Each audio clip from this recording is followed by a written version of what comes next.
Hello बच्चों, मैं L के सिन्हा ऑनलाइन क्लास में आप सभी का स्वागत करता हूँ। आज हम कक्षा 10वीं के विज्ञान में अध्याय 3 पढ़ेंगे। अध्याय का नाम है तत्वों का वर्गीकरण। तो वर्गीकरण करना क्यों आवश्यक है? चीज़ों को बांटना क्यों आवश्यक है? वर्गीकृत करने का अर्थ होता है उन्हें बांटना। तो हम किस प्रकार से उसे बांट सकते हैं? देखिए, जैसे कि हमारा एक स्कूल है, ठीक है। हम स्कूल में पढ़ाते हैं बच्चों को और बहुत सारे बच्चे वहाँ आते हैं। तो सभी बच्चों को हमने बांटा है कि नहीं बांटा है? आप जैसे क्लास 10th में पढ़ते हो वैसे 9th में बच्चे पढ़ते हैं, वैसे 11th में पढ़ते हैं और वैसे किस में पढ़ते हैं? 12th में। अर्थात सभी बच्चों को ग्रुप क्लास के अनुसार बांटा गया है। अगर ना बांट के एक साथ बैठा दे 9 से लेकर 12 तक और सभी को एक साथ बैठा कर पढ़ाए तो क्या पढ़ाना संभव हो पाएगा? हो पाएगा क्या? नहीं हो पाएगा। अर्थात मेरे कहने का मतलब यही होता है कि चीज़ों को उनके अनुसार बांटना जरूरी है। जैसे किराने दुकान पे अगर हम मॉल में जाते हैं तो सभी सामानें अलग अलग जगह मिलती। अगर सभी को एक साथ रख दिया जाए तो क्या आसानी से हम ढूंढ पाएंगे क्या? नहीं। जहाँ पर जो चीज़ें चाहिए वहाँ पर वो चीज़ें रखी हुई थी। किराना सामान चाहिए तो किराने सामान अलग रहेंगे, हार्डवेयर चाहिए तो हार्डवेयर के सामानें अलग जगह रहेंगी। मतलब चीज़ों को अलग करके रखना ही क्या कहलाता है? वर्गीकृत। मतलब उनके गुणों के आधार पर। किसके आधार पर? गुणों के आधार पर। इसीलिए वर्गीकरण आवश्यक है।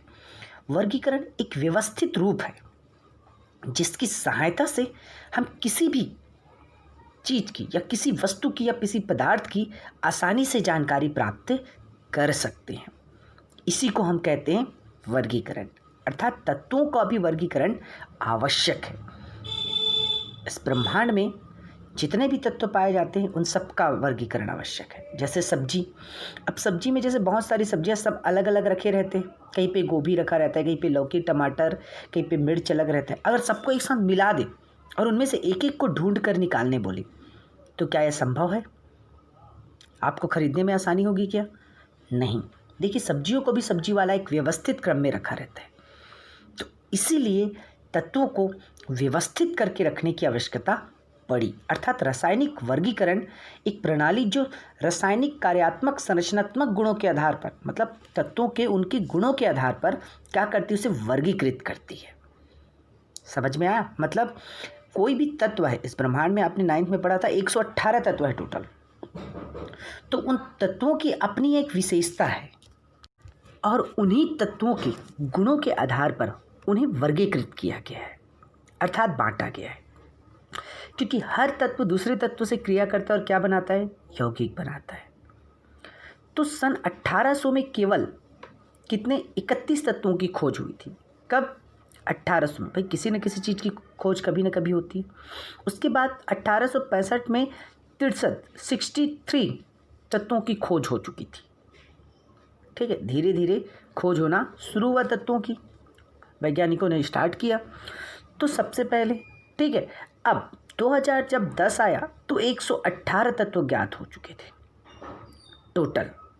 कितने? 118।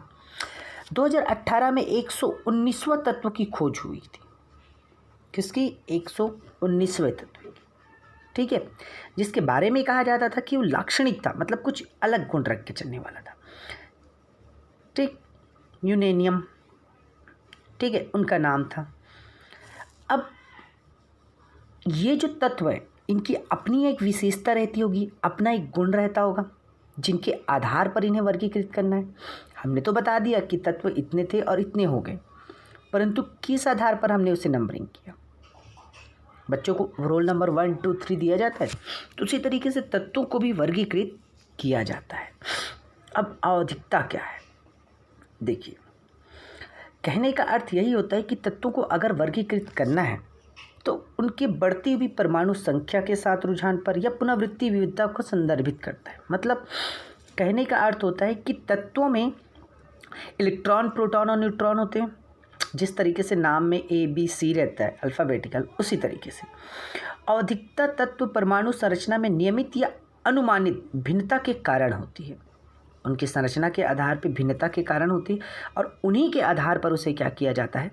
वर्गीकृत किया जाता है। तो उन्हीं वर्गीकरण के बारे में, जैसे ये पीरियोडिक टेबल है, आधुनिक आवर्त सारणी है, ठीक है, इसमें टोटल 118 तत्वों के बारे में दिया गया है। इसे मेडलिफ ने दिया था, ठीक। इसे कितने भागों में देखिए, SPDF, ठीक, अलग अलग रंगों में दिखाई दे रहा है, ठीक है। तो इसमें इस तरीके से एक टेबल बनाकर क्या किया गया था, तत्वों को वर्गीकृत किया गया है।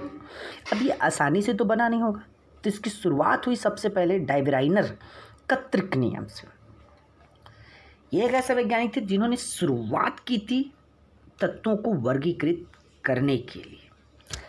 इन्होंने 1800 में दिया था ये नियम। कब दिया था? 1800 में। और इस नियम में उन्होंने ये बताया कि तत्वों के 3-3 समूह को इस प्रकार से व्यवस्थित किया कि प्रथम और दूसरे तत्व, ठीक है, 3-3 तत्वों का समूह बनाया उसने।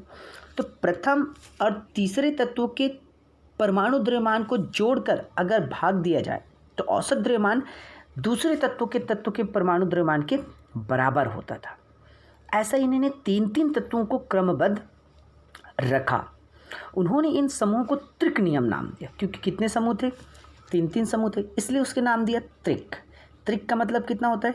3 तत्वों को समूह को परिभाषित किया, जिसमें मध्य तत्व का भार अन्य 2 तत्वों के भार के अंक गणित के औसत मान के क्या होता है?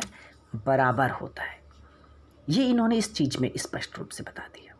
मतलब कहने का अर्थ यही होता है कि डायब्राइनर ने जो त्रिक नियम दिया था वो एक गणितीय आधार पर दिया था। जैसे 3 तत्व आपके पास है, लिथियम, सोडियम और पोटेशियम, ठीक है। लिथियम का परमाणु द्रव्यमान 7, सोडियम का 23 और पोटेशियम का 39।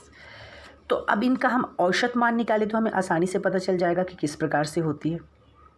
औसत मान निकालेंगे कैसे? जैसे देखिए, सोडियम का द्रव्यमान निकालना है, मध्य तत्व है, तो प्रथम लिथियम और पोटेशियम दोनों को जोड़कर 2 से भाग देते हैं तो कितना आया? 23।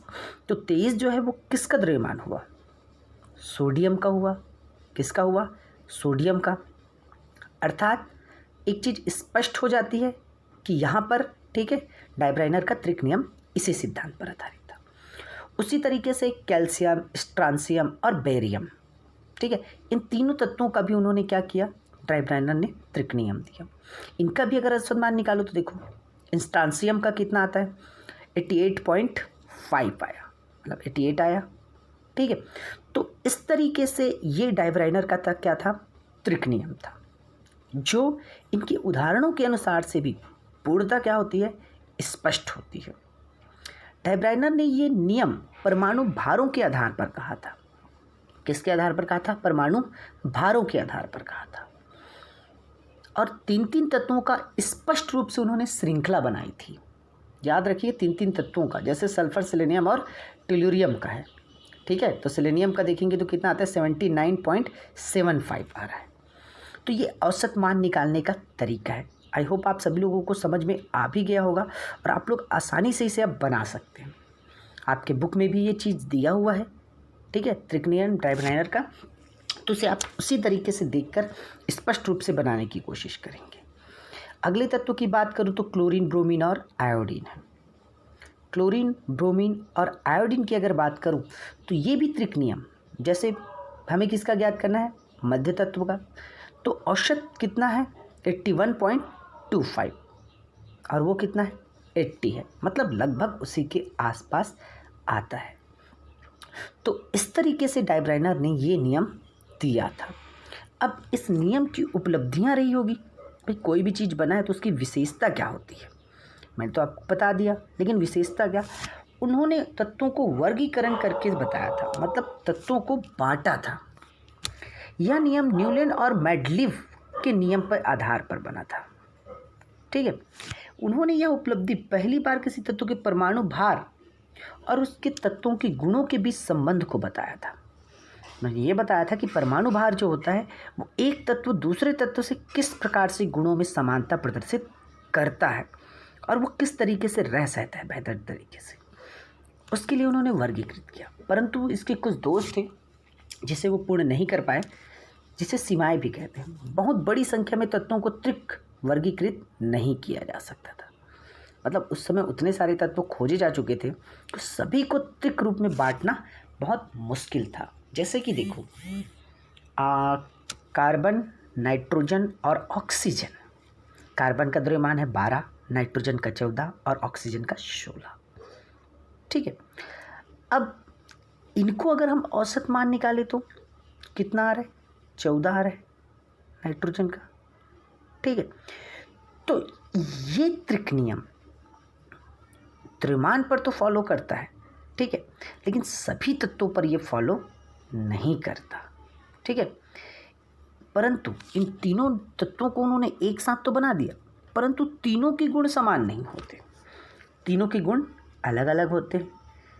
ऑक्सीजन जो इलेक्ट्रॉन लेता है, तो इस तरीके से क्या था, डायब्राइनर का त्रिक नियम था, जो पूर्णतः इस क्रिया से क्या था, स्पष्ट थी थोड़ी सी। और उन्होंने इसी तरीके से तत्वों को क्या किया था, 3-3 वर्गों में बांटा था। परंतु पूर्णतः 3-3 वर्गों में बांटना क्या है, बहुत मुश्किल था। हर किसी को 3-3 में बांटना मतलब वर्गीकृत करना, अगर हम 3 समूह में रख रहे हैं तो आपस में उनके गुण भी मिलने चाहिए, परंतु ऐसा नहीं हो पाता था, उनके गुण आपस में नहीं मिल पाते थे।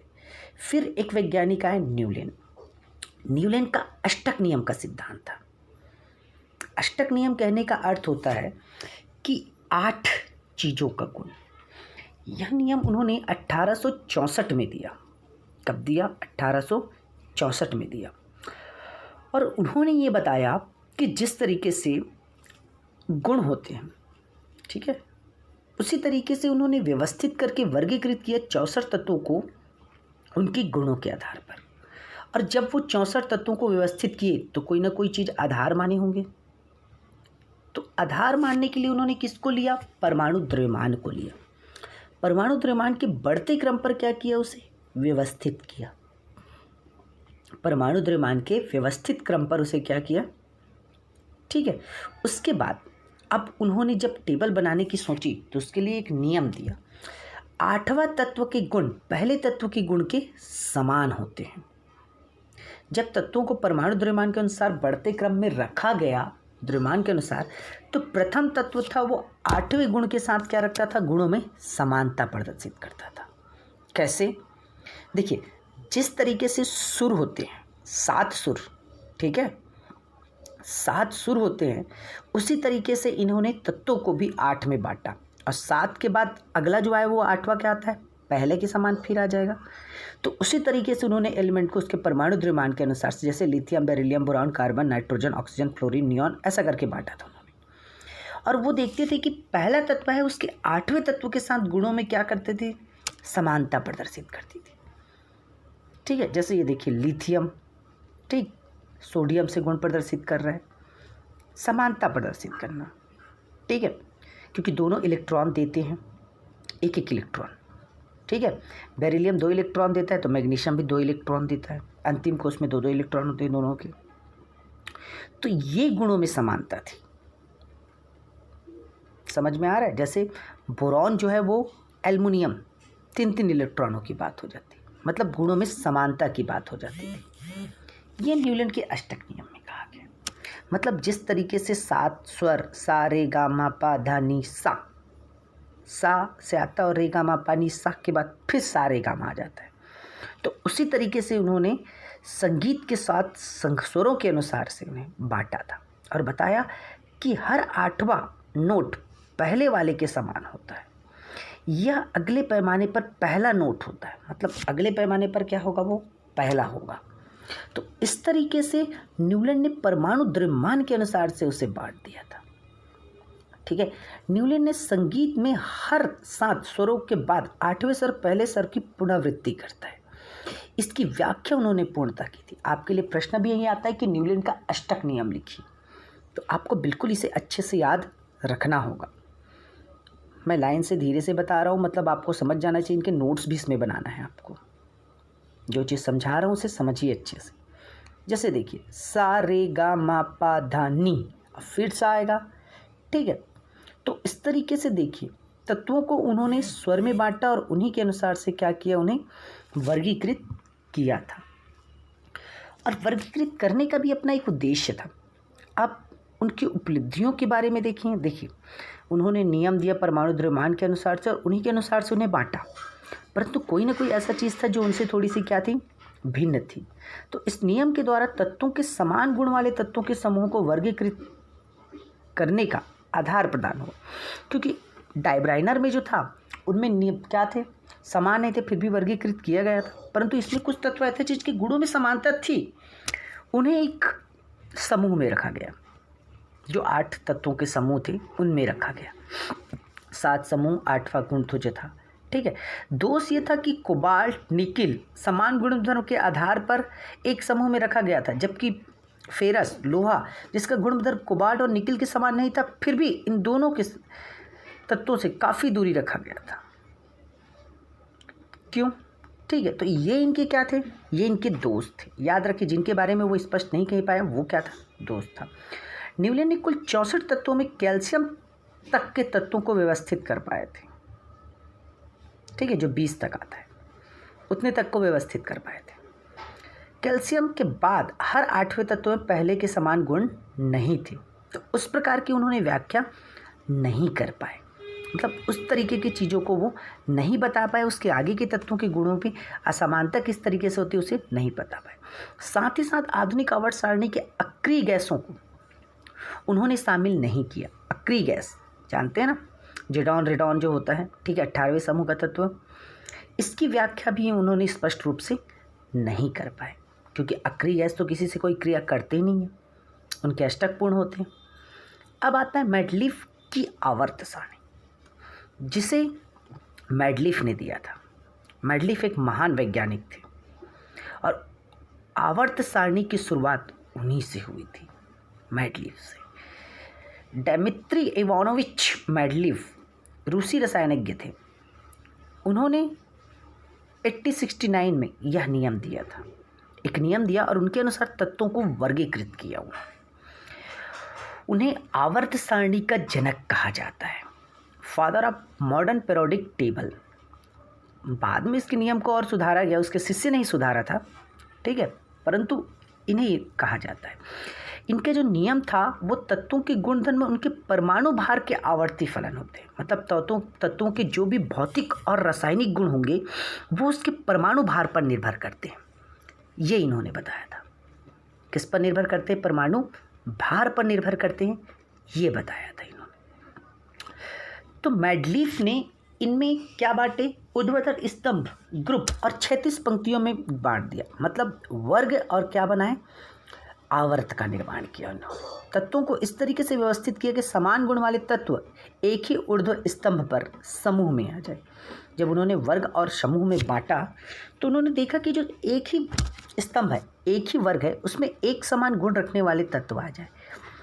और उन्होंने इस तरीके से कितने, देखिए ध्यान से दिखाई दे रहा होगा आप लोगों को, ठीक है, ग्रुप 7 है, ठीक है, टोटल, और उन्हें कितने, हर एक समूह को 2-2 ए बी करके बांटे हुए थे। हर किसी में कितना? ए बी करके 2 बटा हुआ था, ठीक है। एक एल्युमिनियम, ठीक है, जो बटा हुआ था, ठीक, उसके गुणों में एक सिलिकॉन था। तो ये ग्रुपों में बांटने का तरीका था उनका। परमाणु द्रव्यमान के अनुसार से क्या किए थे? आवर्त तो 7 थे, ठीक है, परंतु वर्ग को उन्होंने 7 जो दिया था उसे ए बी करके और बांटे हुए थे, और एक वर्ग में 2 तत्व रखे हुए थे। एक वर्ग में कितने तत्व रखे हुए थे? 2 तत्व रखे हुए थे, अर्थात एक का एल्युमिनियम और एक का सिलिकॉन। ये जो बटा हुआ था वो एक ही समूह के तत्व थे, परंतु अलग अलग गुण प्रदर्शित करने के कारण उसे अलग अलग रूपों में क्या किया था? बांटा गया था। जैसे एक का एल्युमिनियम में गैलेनियम आता है, ठीक है, और एक का सिलिकॉन में जर्मेनियम आता है, तो दोनों के गुण आपस में काफ़ी मिलते हैं। तो इस तरीके से उसे पीरियोडिक टेबल में एलिमेंट किया गया था। ये जो पीरियोडिक टेबल है ये बाद में आया, उसके शिष्य ने बनाया था। कौन? मोसले ने बनाया था। उसके बारे में आगे बताऊंगा, ठीक है। पहले हम आज मेंडलीफ के बारे में पढ़ रहे हैं, तो मेंडलीफ के बारे में बता देता हूँ आपको पहले, ठीक है। तो ये जो आधुनिक आवर्त सारणी आप देख रहे हैं, ये है आधुनिक आवर्त सारणी जिसे मोसले ने दिया था।